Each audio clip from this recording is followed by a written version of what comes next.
Good day, ladies and gentlemen, and thank you once again for your support for this channel. Thank you for coming back to watch our new videos.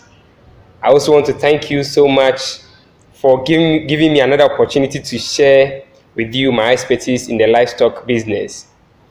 Today, we are going to look at something that is very, very important. But it's a subject or a topic that most farmers do not want to tackle, especially the new farmers. And today we are going to look at brooding. Yes, so we are going to talk about the process of brooding in poultry.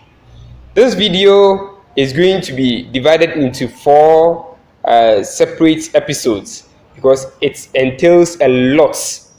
The process of brooding contains so many things that the farmer has to know, and I'm going to take my time to explain each and every necessary step in the brooding process so that whoever wants to start brooding their own their own chickens will be able to do it with ease. So don't go anywhere, stay with me and let's discuss this. Thank you.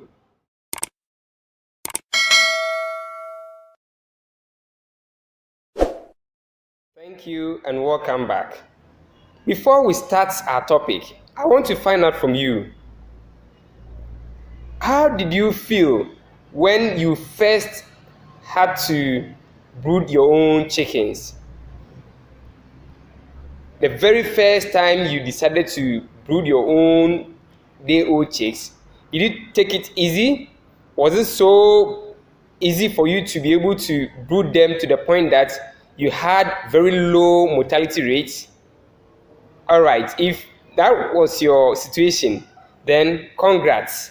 However, if you found it or you learned it the hard way by losing a couple of birds, we say we are sorry, but this video is going to help you to get things done the right way. You see, brooding is quite complicated.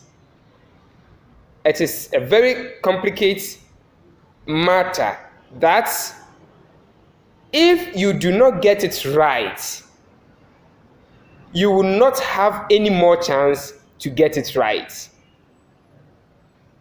However, if you get it right, you still have to keep on getting it right even after the brooding process. Let me explain myself.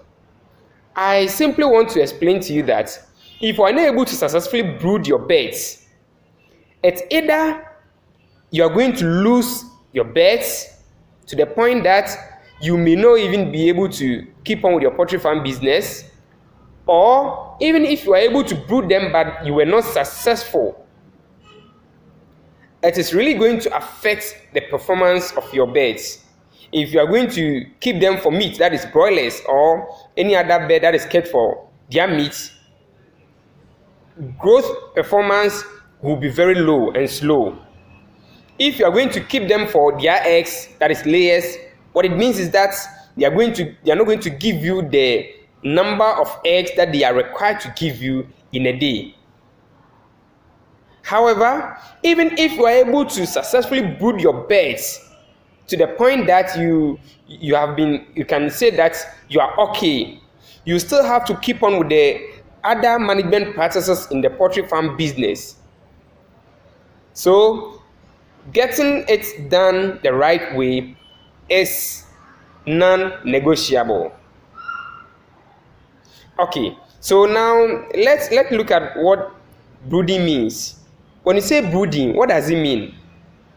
Brooding is nothing but the period right after the day old your birds are hatched to the period when they are self-sufficient or they can actually take care of themselves. So in a very simple way, what I want to mean is that after the chicks are hatched, between that period to a couple of weeks, say 6 weeks or sometimes 7 weeks, the necessary procedures or steps that you need to put in place or you need to follow to make sure that your birds survive is what we call brooding. Now, you have to brood your birds with three things in mind. Three good things in mind. One, you are brooding your birds so that they can survive. So you are brooding them for survival. Two, you are brooding your birds so that they will have good health. And three, you are brooding your birds so that they can perform well in your farmhouse. Perform well in the sense that if you're going to keep them for eggs, they'll be able to lay the required number of eggs for you. Then if it's for meat, they'll be able to grow well so that you can have good markets for your labor. Now, let's start brooding. Now, first, let's look at the housing. The housing. You see, we have what we call brooding house. Brooding house. The brooding house is a specially designed house or space that is used to keep the birds that are undergoing the brooding process. So what do you need to do at the farmhouse before you bring in your birds? First, make sure that you have thoroughly cleaned and disinfected your farmhouse some 1 or 2 weeks before your birds arrive. If you had a batch or some number of birds on the farm and you have removed them from the farm or you have sold them out, you have to make sure that you clean the place, you wash the place, disinfect 1 to 2 weeks before you bring in your new chicks.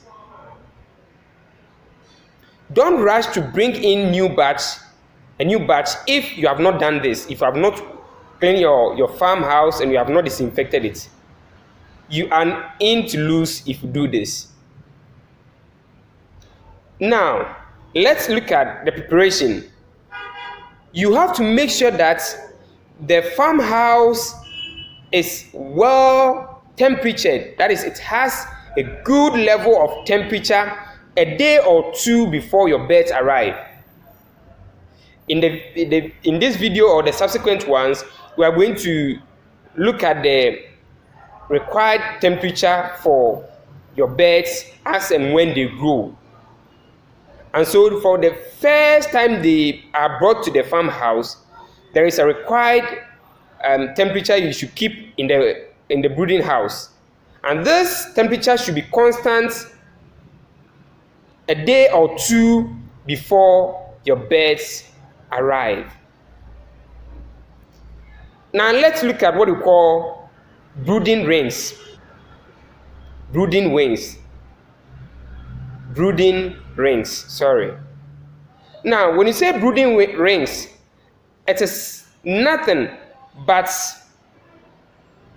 a cardboard that has been designed in the form of circle. So a circular formed or shaped cardboard that is used to confine your day-old chicks or your birds to a particular position or area so that you can easily control what you want them to do, or you can easily control their movements.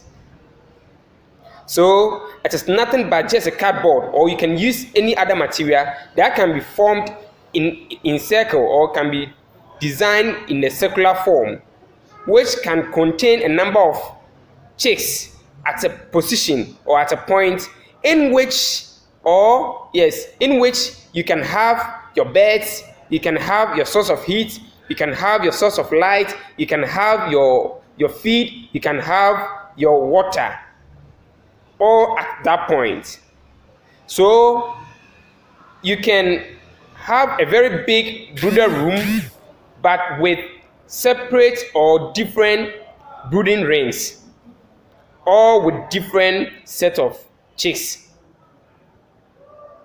The reason why there is the need to have the brooding ring is that, one, it confines your birds to a particular position.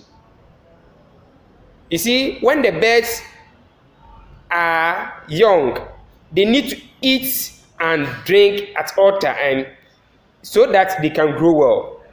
But if you just set your birds loose, they will just be roaming. They'll be roaming without drinking or eating, which will mean that they will not be able to grow well. So this is one reason why we have to have your brooding ring. Two, it also keeps them to the area where there is enough heat to keep to sustain your birds. So they are kept in the brooding ring so that they will have regulated temperature.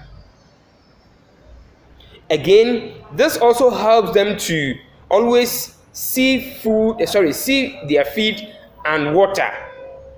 They will see their feed and water very easily and can also have easy access to their feed and their water. If you allow them to roam, they will just be moving and they will get to a point where there will not be water, there will not be any feed. And this will mean that they will not be eating for you. Temperature control. Now, the reason why you have to control the temperature in the brooding room is that, you see, at that stage, the chicks are not able to regulate their temperature. You have to understand that matured birds are able to regulate their temperature to suit the weather pattern. What it means is that when the weather is cold, birds that are matured or grown-ups are able to regulate their temperature so that their temperature goes up to be able to compensate for the reduction in the temperature. When the weather is also hot, they are able to regulate it and bring it down to make room for that compensation. But day-old chicks or chicks that are going through the brooding process do not have that ability. So at that stage, you are assuming the position of a mother hen or a father hen to be able to provide that regulation for them. So this is why from day 1 to, let's say, the 4th to the 7th week, you are to regulate the temperature in their brooding room or the brooding house. From the very first day, it is required that at least across all beds, you should have a temperature of 30 to 34 degrees Celsius. 30 to 34 degrees Celsius. And as and when they grow, you continue to reduce the temperature to a point when you realize that they are matured enough to regulate the temperature. So, in this episode, this is where we want to end. Don't forget to come back for the second episode, where we'll be looking at observation, we'll be looking at hot temperature, cold temperature, the flooring, that is the floor in the brooder room. What do you need to use to cover the floor of the brooder room, spacing and ventilation. Do not to subscribe if you have not done so. Do not forget to subscribe if you have not done so. And also please continue to like, pass comments and share our videos if you are already a subscriber. I really appreciate your support for this channel. Thank you very much and bye bye.